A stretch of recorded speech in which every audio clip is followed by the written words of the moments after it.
91.2 megahertz की frequency पर आप सुन रहे हैं उत्तराखंड मुक्त विश्वविद्यालय का कम्युनिटी रेडियो हेलो हल्द्वानी और हम मना रहे हैं अंतर्राष्ट्रीय महिला दिवस। के साथ हैं डॉक्टर भाग्यश्री जोशी। इसी की श्रृंखला में आज हम चर्चा पर लेकर आए हैं आपके लिए एक नया विषय, जिसमें हम आपको बताएंगे मनोविज्ञान के क्षेत्र में महिलाओं के योगदान को।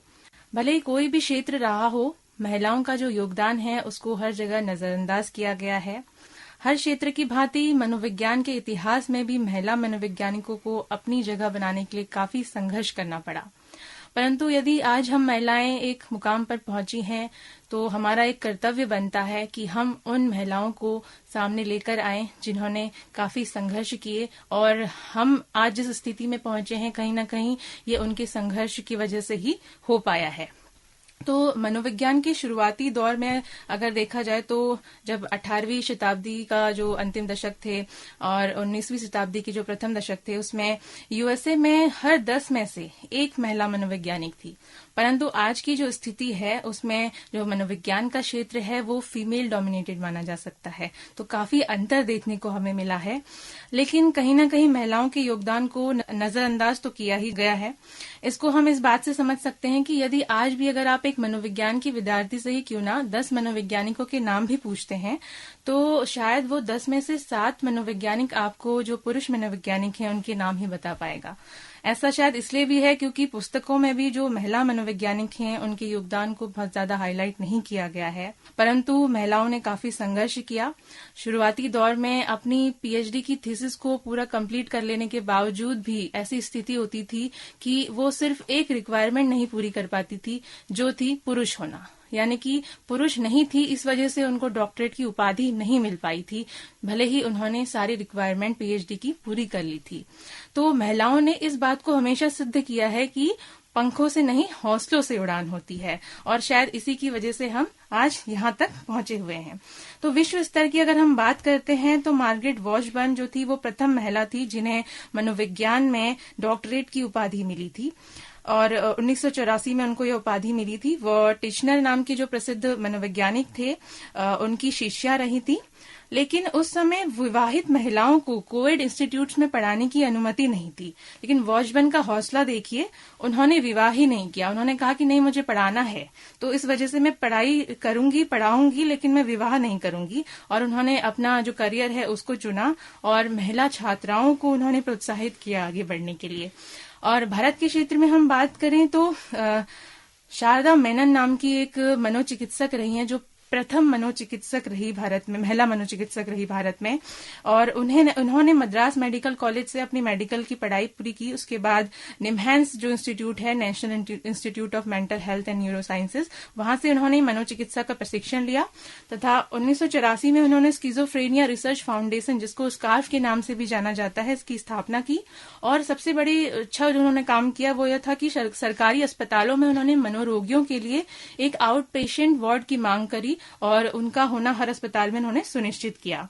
तो देखा जाए तो जो ये इस तरह की जो महिला मनोवैज्ञानिक रही हैं, उन्होंने एक बैकग्राउंड हमारे लिए तैयार करके दिया। तो भाग्यश्री मैम, आपको क्या लगता है कि क्या भूमिका रही है महिला मनोवैज्ञानिकों की हमारे इतिहास में? बिल्कुल विनीता मैम, यदि हम बात करें मनोविज्ञान के इतिहास की तो बहुत सी महिला मनोवैज्ञानिक थी जिन्होंने मनोविज्ञान के क्षेत्र में अभूतपूर्व योगदान दिया, परंतु आज भी उन्हें बहुत कम लोग जानते हैं। सबसे पहले मैं आपको बताना चाहूंगी मैरी कैल्किन की, जिन्होंने हार्वर्ड यूनिवर्सिटी से अध्ययन किया, परंतु हार्वर्ड विश्वविद्यालय ने उस समय उन्हें प्रवेश की औपचारिक मंजूरी नहीं दी। उन्होंने विलियम जेम्स और मुंटर वर्क के संग अध्ययन किया और डॉक्टरेट की सारी योग्यताएं पूरी कर ली। जैसा कि अभी आपने बताया था कि उस समय डॉक्टरेट की सारी जो भी डॉक्टरेट की सारी योग्यता पूरी करने के बावजूद भी उनको डॉक्टरेट की उपाधि नहीं मिलती थी। तो उसी तरीके से जो मैरी कैल्किन थी, उन्होंने भी डॉक्टरेट की सारी योग्यता पूरी कर लेने के बावजूद भी हार्वर्ड विश्वविद्यालय ने उन्हें डिग्री देने से इनकार कर दिया था। बाद में कैल्किन ने मनोविज्ञान के क्षेत्र में बहुत योगदान दिया, बहुत कार्य किए और अमेरिकन साइकोलॉजिकल एसोसिएशन, जिसे हम APA के नाम से जानते हैं, की पहली महिला अध्यक्ष बनी और 100 से अधिक रिसर्च पेपर उन्होंने लिखे। उन्होंने वेल्सले कॉलेज में महिलाओं के लिए प्रथम मनोवैज्ञानिक प्रयोगशाला की स्थापना भी की थी। इसके अतिरिक्त यदि हम बात करें लेटा हॉलिंगवर्थ की, ये एक अमेरिकी मनोवैज्ञानिक थी जिन्होंने 20वीं शताब्दी की शुरुआत में मनोविज्ञान के 3 महत्वपूर्ण क्षेत्रों में अपना योगदान दिया था। ये क्षेत्र, अगर हम इन क्षेत्रों की बात करें तो है नैदानिक मनोविज्ञान, शिक्षा मनोविज्ञान और महिलाओं का मनोविज्ञान। इसके अतिरिक्त उन्होंने असाधारण बच्चों के क्षेत्र में बहुत कार्य किया, इसके लिए वो बहुत उन्हें प्रसिद्धि भी मिली थी। इसके अलावा एलिजाबेथ लॉफ्टस थी, जिन्होंने जो भी एक अमेरिकी मनोवैज्ञानिक थी, इन्होंने स्मृति के लचीलेपन के क्षेत्र में बहुत अग्रणी कार्य किया था। इसके अलावा कुछ और बताना चाहेंगी विनीता मैम? जी मैम, बिल्कुल। हमारे साथ में जो हम पढ़ते आए हैं मनोविज्ञान में केरन हॉर्नी का नाम, तो केरन हॉर्नी के योगदान को हम कैसे भूल सकते हैं। नियो फ्राइडियन युग की मनोवैज्ञानिक वो मानी जाती हैं, जिन्होंने फ्राइड के कई सारे जो विचार थे उनका विरोध किया। जो उनकी महिलाओं के संबंध में काफी सारे विचार ऐसे थे फ्राइड के जो उनके विरोधी कहे जा सकते हैं, तो इनका इन्होंने विरोध किया। और फेमिनिस्ट साइकोलॉजी की जो शुरुआत का है उसका श्रेय केरन हॉर्नी को ही जाता है। इन्होंने बहुत सारी जो साइकोलॉजिकल थ्योरीज थी उनमें जेंडर इम्बैलेंस की बात रखी जाती थी, उसको चुनौती दी और कहा कि ये जो जेंडर इम्बैलेंस या लिंग भेद हम दर्शा रहे हैं, यह संस्कृति और समाज की देन है, इसका कोई जैविक आधार नहीं है।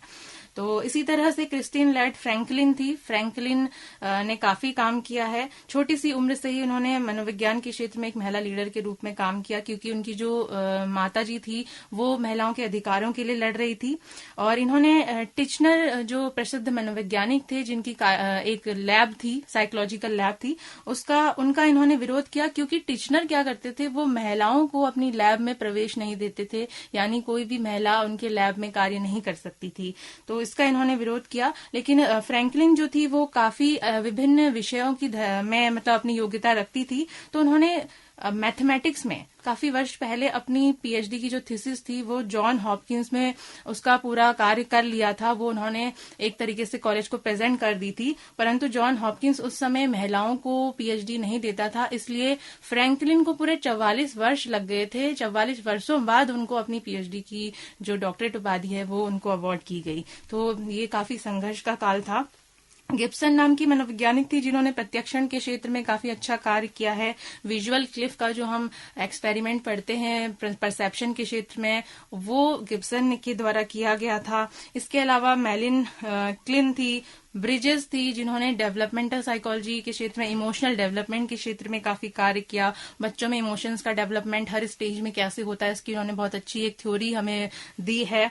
उसके बाद कैली जो थी, उन्होंने पर्सनैलिटी के क्षेत्र में, व्यक्तित्व मनोविज्ञान के क्षेत्र में काम किया। व्यक्तित्व की एक बहुत इम्पोर्टेंट थ्योरी हमारे सामने उन्होंने रखी है। तो इस तरह से बहुत सारी मनोवैज्ञानिकों ने, महिला मनोवैज्ञानिकों ने योगदान दिया है मनोविज्ञान के क्षेत्र में। जी बिल्कुल विनीता मैम, इसी के साथ हम अन्ना फ्रॉइड को कैसे भूल सकते हैं। अन्ना फ्रॉइड जो सिगमंड फ्रॉइड की बेटी थी, सबसे छोटी बेटी थी, उन्होंने अपने पिता के सिद्धांतों को विस्तार दिया था। इसके साथ ही साथ उन्होंने बच्चों के लिए मनोविश्लेषणात्मक सिद्धांत का प्रतिपादन किया था। इसके अलावा हम बीएससी प्रैक्टिकल करते आ रहे हैं जायगार्निक इफेक्ट, तो ब्लूमा जायगार्निक को हम कैसे भूल सकते हैं। एक रूसी महिला मनोवैज्ञानिक जो अपने सबसे उल्लेखनीय प्रयोग के लिए जानी जाती हैं। इस प्रयोग को जायगार्निक इफेक्ट या जायगार्निक प्रभाव के नाम से जाना जाता है। एक अध्ययन जिसमें उन्होंने देखा कि लोग अधूरे छोड़े गए कार्यों को पूर्ण किए गए कार्यों की तुलना में अधिक समय तक याद रख पाते हैं। इसके अतिरिक्त बहुत सी ऐसी महिला मनोवैज्ञानिक और थी जिनका उल्लेख अभी हमने यहाँ पर नहीं किया है, लेकिन उन्होंने मनोविज्ञान के क्षेत्र में बहुत महत्वपूर्ण कार्य किए, अपना बहुत महत्वपूर्ण योगदान दिया।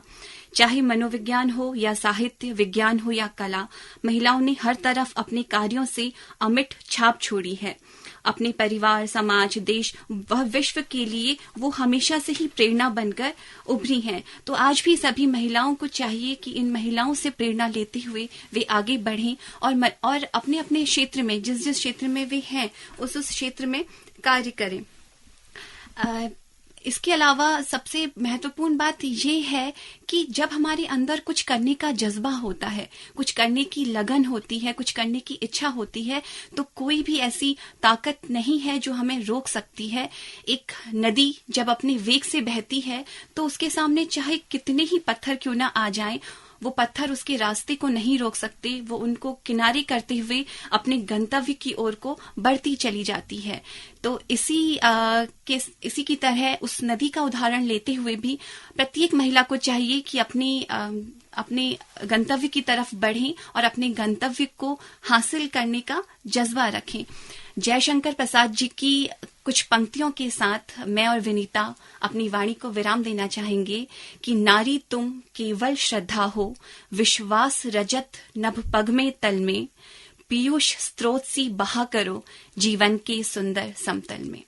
तो इन्हीं सुंदर सी पंक्तियों के साथ हम अपनी वाणी को विराम देते हैं।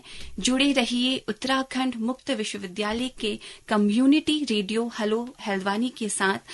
आपको हमारे विचार कैसे लगे, अपना फीडबैक आप हमें दे सकते हैं। उत्तराखंड मुक्त विश्वविद्यालय का फेसबुक पेज है, इसी के साथ साथ उत्तराखंड मुक्त विश्वविद्यालय के कम्युनिटी रेडियो हेलो हल्द्वानी का यूट्यूब भी चैनल है।